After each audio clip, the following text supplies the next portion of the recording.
In the narrow alleyways of medieval Kyoto, the sweet salty aroma of fermenting soybeans drifted from heavy clay jars, weaving through wooden houses and temple courtyards. This was more than the scent of food.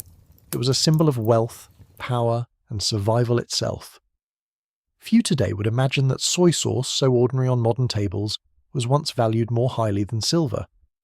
How did this humble condiment rise to become one of the most prized treasures of medieval Japan? Soy sauce, known in Japan as shoyu, has its earliest roots far beyond the shores of the archipelago. The concept of fermenting soybeans to create a salty, protein-rich paste, called jiang in ancient China, dates back thousands of years. It was Buddhist monks who carried this tradition across the seas during the 7th and 8th centuries, bringing both the knowledge of fermentation and the religious philosophy that valued modesty, restraint, and plant-based diets. In its first centuries in Japan, soy sauce was not a household staple, but a secretive treasure guarded within the walls of monasteries. Monks used it sparingly, not only to enhance the flavours of their otherwise simple vegetarian meals, but also as a symbolic ingredient in religious rituals. The condiment represented harmony between human effort and the patience of nature, embodying Buddhist ideals of time, discipline, and respect for life.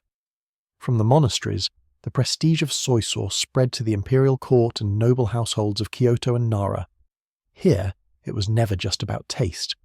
To serve soy sauce in a dish was to serve a piece of cultural sophistication, a nod to connections with the continent, and proof of one's access to rare luxuries. At this stage, ordinary farmers and townsfolk rarely even knew its flavour. Thus, before soy sauce became an everyday necessity, it was a marker of class and culture. It was a foreign knowledge transformed into Japanese identity, preparing the stage for its meteoric rise in value, and for the day when its worth could eclipse even silver. The making of medieval soy sauce was an act of patience and precision, a process that demanded not only skill but also time, an element more valuable than any material. The recipe was deceptively simple: soybeans, wheat, salt, and water. Yet transforming these ingredients into liquid gold required mastery of fermentation, a practice as much art as science. Soybeans were steamed and blended with roasted wheat, before being inoculated with a special mould culture known as koji. This mixture was then sealed into massive clay jars, where salt water was added to create the foundation of fermentation. From there, nature took over. For at least 6 months, and often several years, the mixture would slowly transform, the enzymes breaking down proteins into amino acids and starches into sugars. What emerged was not only flavour, but a nutritional powerhouse of plant-based protein. The process was fragile. Temperature, humidity, and even the quality of the clay jars could make or ruin a batch. A single miscalculation or contamination meant that months of labour and the livelihood of an entire household were wasted. For this reason, only families or guilds with generations of knowledge dared to produce it, often passing down techniques as closely guarded secrets. When at last the dark, rich liquid was drawn from the fermenting mash, it was thick, potent, and impossibly scarce. Each drop was treated with reverence like precious oil. In a society where every grain of rice mattered, soy sauce was a product of both earth and time, a luxury born not of abundance, but of extraordinary patience. Transporting soy sauce in medieval Japan was not as simple as filling a bottle and carrying it to market. Instead, it required large, heavy ceramic jars that could withstand the long months of fermentation. These jars, often weighing more than the liquid inside them, were cumbersome and fragile at the same time. A single crack could ruin the contents, and the loss of even one jar meant the loss of months or years of patient labour. Once sealed, soy sauce did not travel easily. The liquid was sensitive to heat, sunlight, and exposure to air. If the fermentation balance was disturbed during transport, the flavour could sour, leaving it undrinkable and worthless. For this reason, soy sauce rarely travelled far from its place of production in the early centuries. Only the wealthiest merchants, often operating in port cities like Osaka, could afford to ship it.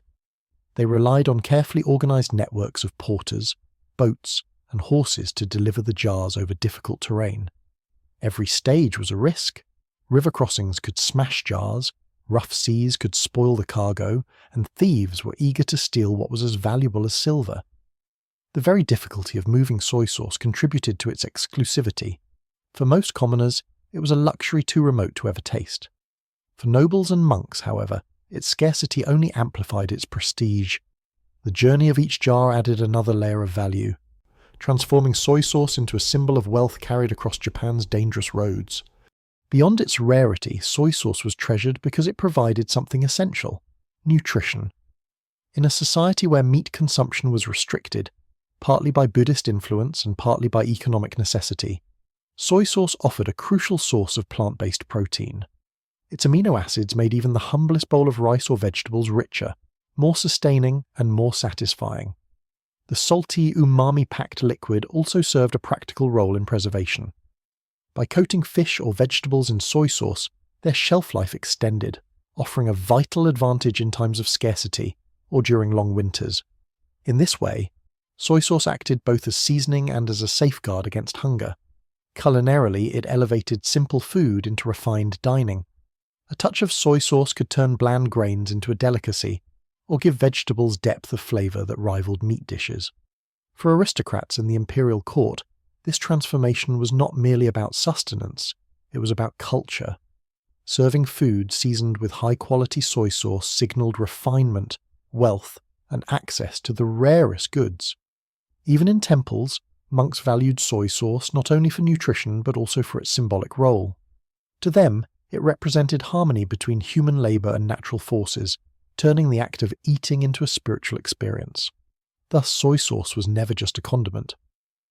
It was sustenance, preservation, and sophistication combined into a single dark liquid. Its power lay not only in taste, but in the way it redefined what food could mean in medieval Japan. As soy sauce production expanded beyond monasteries, it began to shape Japan's economy in surprising ways. By the late medieval period, merchants in Osaka and Kyoto recognized its immense profit potential. Unlike rice, which was taxed and carefully monitored by feudal lords, soy sauce fell into a category of luxury goods, expensive, difficult to produce, and ripe for monopolization. Wealthy merchant families established networks of production, distribution, and trade. Some daimyo, Japan's powerful feudal lords, went even further. They seized control of entire soy sauce industries within their domains.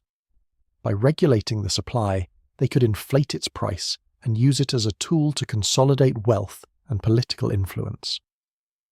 For these lords and merchants, soy sauce was not simply food, it was currency. Records suggest that in some regions its value per measure exceeded that of silver. A single jar could be exchanged for land, livestock, or weapons. Its portability, despite the challenges of storage, meant it could travel as tribute or diplomatic gifts, embedding it firmly into the political economy of the age. Markets in major cities soon reflected this shift. Stalls that sold soy sauce often stood near those trading in silk or rare spices, emphasizing its place among luxury commodities. For the urban elite, purchasing soy sauce was not just a culinary choice, but an economic statement, proof of affluence, access, and status. In this sense, the liquid gold of Japan became as much a financial asset as a seasoning. In medieval Japan, soy sauce evolved into a powerful cultural symbol, far beyond its role in the kitchen. To possess and serve it was to declare refinement and authority. At the imperial court, dishes flavoured with high-quality soy sauce marked the difference between an ordinary feast and a banquet worthy of nobility. It was more than taste, it was spectacle. Tea ceremonies and courtly gatherings often highlighted the presence of rare condiments, with soy sauce standing at the pinnacle. To host guests and provide them with dishes seasoned by such a scarce treasure was a demonstration of wealth, honour, and impeccable taste. In some cases, lords even presented jars of soy sauce as gifts in diplomatic exchanges, elevating it to the level of silk or precious metals. Its symbolic power was also reinforced by its ties to religion. Buddhist temples, where soy sauce had first been cultivated, maintained its sacred aura. To taste soy sauce in temple meals was to participate in a ritual of discipline and patience, linking the diner to centuries of tradition. Thus, soy sauce embodied dual identities: nourishment for the body and prestige for the spirit. For nobles, it validated their social superiority. For monks, it carried spiritual symbolism. For merchants, it was proof of their rising power. Together, these layers transformed soy sauce into something no silver coin could replicate, a symbol of culture, spirituality, and influence wrapped in the deep black sheen of a simple liquid. Silver, though precious, was far from rare in medieval Japan.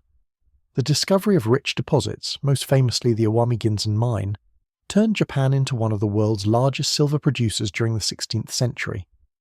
This abundance lowered silver's exclusivity within domestic markets, even as it fueled international trade with China and Europe. Soy sauce, on the other hand, remained stubbornly limited. Unlike silver, it could not simply be extracted from the earth. Every drop required months, sometimes years, of delicate labour and careful supervision. Weather fluctuations, contaminated batches, or a single cracked jar could destroy an entire season's production. Its scarcity was therefore not just natural but human, tied to skill and tradition as much as to physical resources. While silver bought weapons, cloth or services, soy sauce bought prestige. In daily life, it had a direct impact on survival and social standing. A noble who served soy sauce demonstrated wealth more vividly than one who merely hoarded silver. After all, silver was inert metal, but soy sauce was living flavour, something that touched the senses and proclaimed cultural superiority. For this reason, soy sauce could command a price higher than silver, especially in urban centres where culture, taste and prestige mattered most. It was a striking inversion. The liquid seasoning of monks and merchants eclipsed the glittering ore of mines. In a society deeply concerned with hierarchy and symbolism, soy sauce embodied power in a way silver could not. For common people in medieval Japan, soy sauce was a distant luxury, more dream than reality.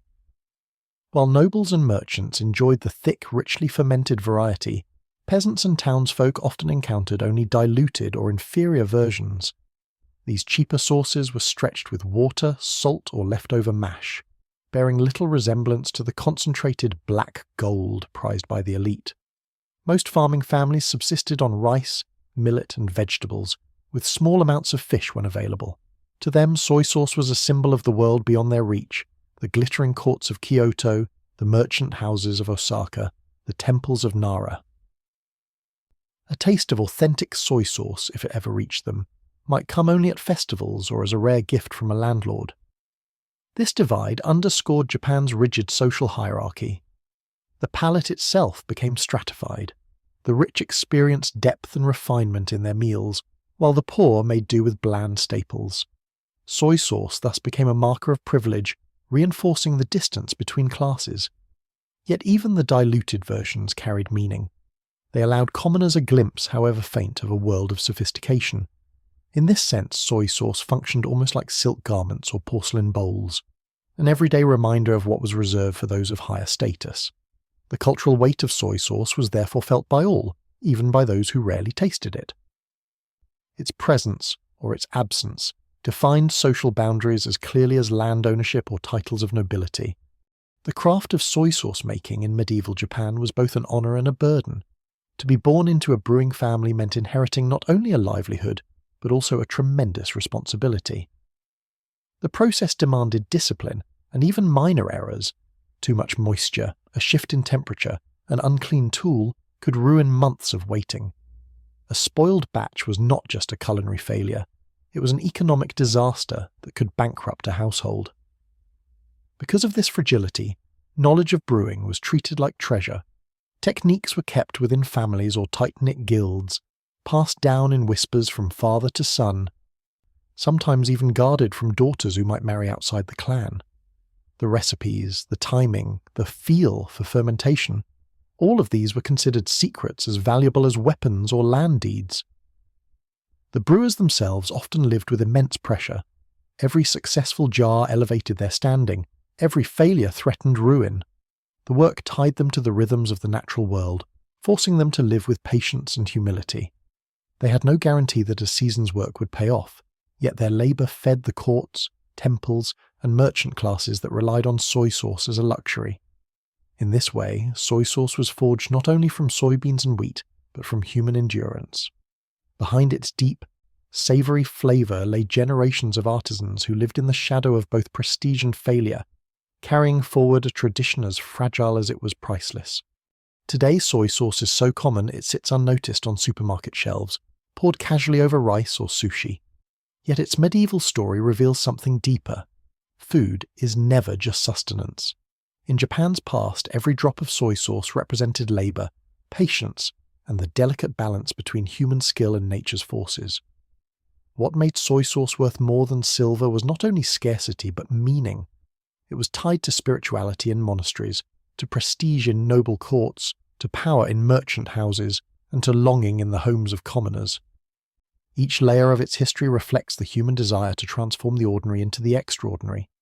Unlike silver, which glittered but lay inert, soy sauce lived.